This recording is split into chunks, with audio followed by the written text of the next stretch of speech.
நம்ம ஆன்லைனில் ஆர்டர் பண்ணி தேவையில்லாத பொருட்கள் என்னென்னன்றது பார்க்கலாம் வாங்க. கண்டிப்பாக இது எனக்கு யூஸ் ஆகலை. மேபி எனக்கு அந்த ப்ராடக்ட் எப்படி யூஸ் பண்ணுறதுன்னு தெரியலையான்னு தெரியல. அப்படி உங்களுக்கு தெரிஞ்சிருந்தால் கண்டிப்பாக கமெண்ட் பண்ணுங்கள். ஆனால் எனக்கு 100% இந்த ப்ராடக்ட் யூஸ் ஆகலை. வேறு எப்படியாச்சும் யூஸ் பண்ணால் சொல்லுங்கள். மெயினாக ஃபஸ்ட்டு கிச்சனில் நம்ம பாத்திரம் விளக்க வச்சுருக்கேன். அந்த டிஷ் வாஷர் ஃபஸ்ட்டு ட்ரெண்டிங்கில் போச்சு இல்லைங்களா, அதை வாங்கினேன். உங்களுக்கு நான் கடைசியாக நான் என்ன பொருள் வாங்கினேன்றதை உங்களுக்கு நான் வீடியோவில் காமிக்கிறேன். அதுக்கு ஆல்டர்னேட்டாக தான் இப்போ இந்த பொருளை நான் பர்ச்சேஸ் பண்ணியிருக்கிறேன்.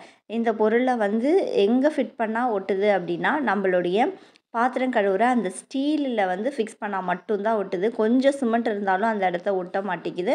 அதே போல் கடப்பாக்கல் அது எதுலேயுமே ஸ்டிக் ஆக மாட்டேங்குது. அந்த ஒன்லி அந்த ஸ்டெயின்லெஸ் ஸ்டீல் அந்த வாஷ் பேசனில் தான் அது ஒட்டுது.